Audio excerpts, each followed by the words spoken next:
The rain fell relentlessly that evening, thin, silvery threads cascading down the glass towers of the city, washing the streets in shimmering reflections. Inside a sleek black limousine idling near a small diner, Alexander Reed, the CEO of Reed Holdings, sat alone, watching raindrops race each other down the window. He was a man who had everything: money, power, prestige, yet there was a hollowness in his chest that no boardroom victory could fill. His wife had passed away years ago, leaving him and his heart stranded in a silence that success could never drown out. His driver, an older man named David, glanced in the rearview mirror. "Sir, we'll be late for the gala. Should I continue?" Alexander shook his head. "No, just give me a minute." David nodded silently. The boss's voice, usually sharp and decisive, carried something different tonight, a quiet ache. Alexander leaned back, unbuttoning his collar, his reflection staring back at him from the tinted window, a man of power but no peace. Then, through the blur of rain, something small moved. A figure. A knock echoed against the glass. Tap, tap, tap. Alexander looked up, startled.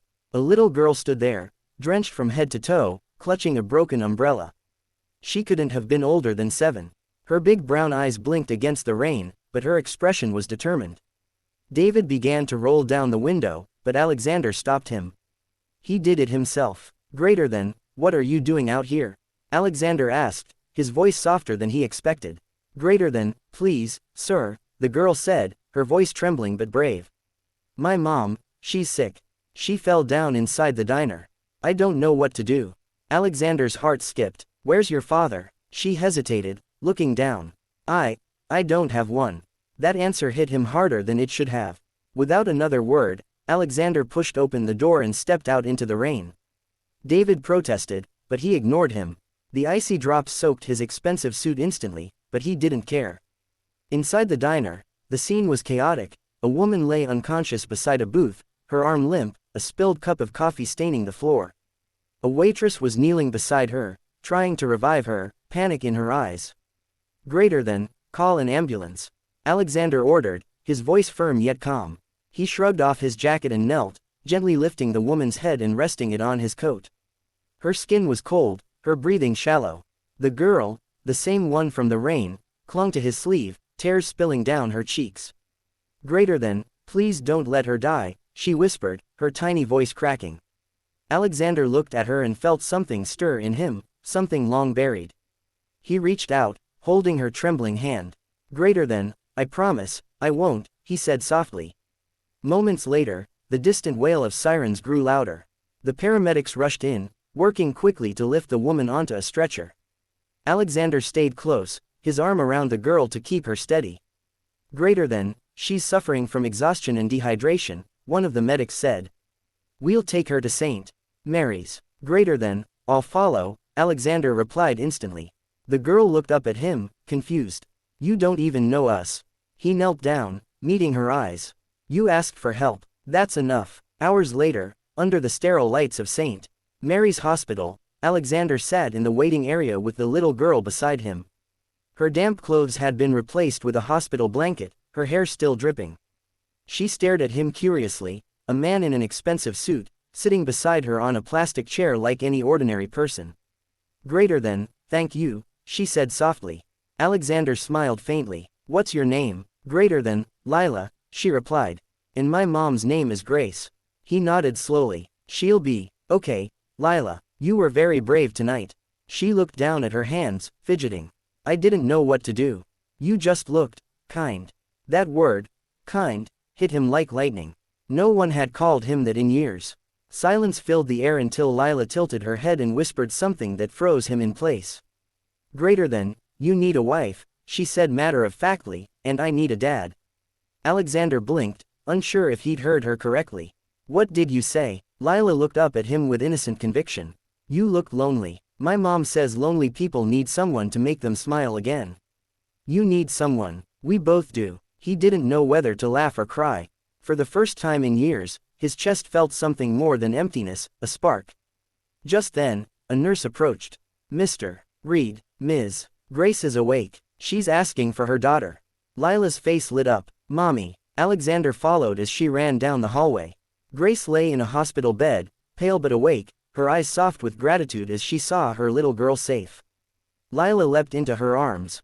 Standing at the doorway, Alexander watched quietly, his heart heavy yet warm. The rain still fell outside, but inside that small hospital room, something had shifted. For the first time in years, Alexander Reed, the man with everything, felt the stirring of something he'd lost long ago, hope. The next morning, sunlight streamed through the hospital blinds, washing the sterile room in gentle gold. The rhythmic beep of the heart monitor blended with the distant murmur of nurses' footsteps. Grace, pale but awake, lay propped against her pillows, her frail hands resting over her daughter's small fingers. Across the room sat Alexander Reed, dressed in a crisp white shirt and dark slacks, a cup of untouched coffee cooling in his hands. He had barely slept. Instead, he spent the night watching over Grace and her daughter, feeling an inexplicable sense of responsibility. Grace's eyes fluttered open again. She blinked, confused at first, until she saw him sitting there.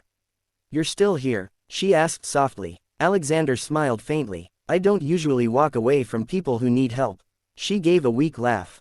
"That's what everyone says until they actually have to stay."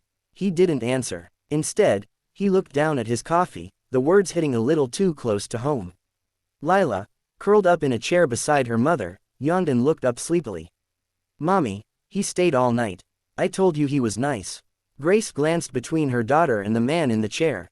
"You really didn't have to." "Greater than, I wanted to," Alexander interrupted gently. She was scared. "And, to be honest, I didn't want to leave." Grace studied him for a moment. His expensive watch, his commanding presence, and the quiet weight in his eyes, he wasn't just any man. There was something different about him, something both intimidating and kind. "Greater than, you're not a regular customer, are you?" she asked with a small smirk. He chuckled. "No, I suppose I'm not. I'm Alexander Reed." Her smile faded. "Reed Holdings, the Alexander Reed." He nodded, modestly. "That's me. But right now, I'd rather just be Alex, the man who got caught in the rain." Grace blinked in disbelief. The man who had helped her, who had stayed overnight, was one of the most powerful CEOs in the country. "Greater than, why would someone like you bother with someone like me?" she whispered. Alexander leaned forward slightly, his voice calm but sincere. "Because last night, when I saw Lila in the rain, I didn't see a waitress and her daughter. I saw two people trying to survive. And I remembered what that felt like." Grace's lips parted slightly, but no words came out. She wasn't used to compassion, especially not from men like him. Lila giggled suddenly, breaking the silence. "Mommy, he doesn't even know how to smile properly." "Look." Alexander turned to her, caught off guard. "What do you mean?" The little girl grinned, pointing at his face. "When you smile, your eyes don't join in. It's like your mouth forgot to tell them." Grace laughed, a sound like sunlight after a storm. Even Alexander couldn't help it. A real, warm laugh escaped him for the first time in years. "You're quite the critic," he said. "Greater than, I just tell the truth," Lila replied proudly. The nurse came in soon after with discharge papers. "You're free to go, Ms. Grace. But please, take it easy. You fainted from exhaustion and low blood sugar." Grace nodded weakly, glancing at her worn handbag on the table. Inside was barely enough to pay the hospital bill. She hesitated, biting her lip. Alexander noticed. "Don't," he said gently. "I'll handle it." Her head snapped up. "I can't let you do that." "Greater than, you're not letting me," he interrupted. "I want to." Their eyes met. For a moment, neither spoke. Grace finally nodded, tears threatening to spill. "Thank you," she whispered. Later, as they left the hospital, the sunlight had broken through the clouds. Lila skipped ahead, humming, while Alexander and Grace walked side by side. "Greater than, you really didn't have to pay for everything," she said quietly. "We'll find a way to pay you back." He smiled softly. "Maybe you can. Let me buy you both dinner, as a start." She laughed under her breath. "Dinner? Are you always this persistent?" "Greater than, only when I meet someone who reminds me what real people look like," he said. Her cheeks flushed slightly, but she didn't reply. That evening, they sat in a small family diner, not the kind Alexander was used to, but one that smelled of cinnamon and laughter. Lila devoured a slice of pie while Grace watched her daughter, the light returning to her tired eyes. "Greater than, you're good with her," Grace said quietly. "Greater than, I wasn't sure I remembered how to be," Alexander admitted. "But she makes it easy." Lila leaned over, smiling up at him. "See, Mommy, I told you he just needed someone to make him smile for real." Grace looked at him, this man who had walked into their lives out of nowhere, and for the first time, she didn't feel afraid of what tomorrow might bring. And Alexander, as he watched Grace and Lila laugh together under the golden diner lights, he realized something he hadn't in years. Maybe the family he thought he lost wasn't gone, it had just been waiting for him to find it again. A few weeks passed since that rainy night. The seasons had begun to turn, trading the chill of early spring for soft sunlight and blooming streets. Life, in its quiet way, had begun to change for Alexander Reed, the man who once thought he had everything, except peace. He still ran his billion-dollar empire, attended board meetings, and signed contracts worth millions, but something in him had shifted. He smiled more often, he didn't rush through conversations. His assistant, Maya, noticed first. "Sir, you've been different lately," she said one morning. "More patient, almost human." Alexander chuckled. "Is that supposed to be a compliment?" From me." "Absolutely," she teased. "Does this have anything to do with the waitress and her daughter?" He paused, a rare softness flickering in his eyes. "Maybe." On Saturday, Alexander found himself standing outside a small neighborhood bakery. Through the glass, he could see Grace, laughing as she served pastries to customers. Her apron was dusted with flour, her hair tied back messily, and yet she looked more radiant than any woman at his corporate galas. And beside the counter, drawing with crayons, was Lila, her laughter ringing like bells. When she spotted him through the window, her eyes widened. "Mommy, he's here." Grace looked up, startled but smiling. "Mr. Reed, I didn't think billionaires shopped for cupcakes." Only when they're this good," he said, holding up a small box. "And please, just Alex." Grace wiped her hands and joined him. "You didn't have to come all the way here." "I didn't have to," he said gently. "I wanted to." They shared a moment of silence before Lila ran up, holding out a drawing. "Look, it's us." The picture showed 3 stick figures. One tall man, one woman, and a little girl holding their hands. Above them, in bright purple crayon, were the words, "Ma family." Grace's breath caught. "Lila, I just drew what I feel," Lila said simply, smiling at Alexander. "You make Mommy smile, and you don't look so lonely anymore." Alexander swallowed hard. "You're quite the artist," he said softly, taking the drawing carefully as though it were something sacred. Grace's cheeks warmed. "I'm sorry." She doesn't always filter what she says. "Don't apologize," he replied. "She just says what most of us are too afraid to admit." Over the next few weeks, Alexander visited more often. Sometimes he brought flowers for Grace's counter. Sometimes he helped Lila with homework while her mother worked late. He found peace in their small world, a kind of warmth money could never buy. But not everyone approved. One afternoon, as he left the bakery, a black sedan pulled up. His company's board member, and longtime rival, Richard Harlow stepped out. "You've been hard to reach lately, Alex," Richard said coldly. "Too busy playing house." Alexander's jaw tightened. "What do you want?" "Investors are talking. They don't like this distraction. That waitress doesn't fit your image. You have responsibilities." Alexander's eyes darkened. "My image stopped mattering the day I met people who saw me as more than a CEO." Richard smirked. "Careful, Alex. Feelings make men weak." "No," Alexander said quietly.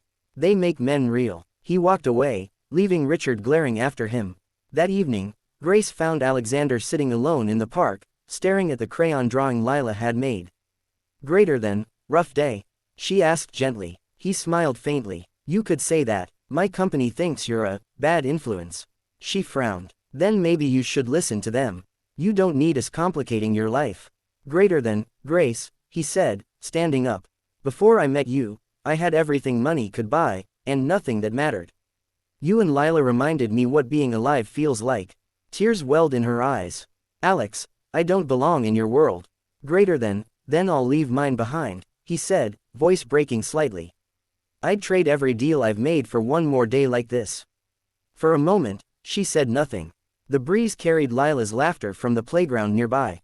Grace finally stepped closer and whispered, "You don't have to trade anything. You just have to stay." He looked at her, eyes glistening. "I'm not going anywhere." And when Lila ran up and wrapped her little arms around both of them, whispering, "See, I told you we'd fit. It felt like destiny had finally kept its promise. Weeks later, a newspaper headline appeared. Alexander Reed steps down as CEO, opens foundation for single parents. In the photo beneath, Alexander stood beside Grace and Lila, smiling genuinely for the first time in years. The caption read, "Greater than, sometimes, family finds you when you least expect it." And for Alexander, that was the only deal that ever truly mattered.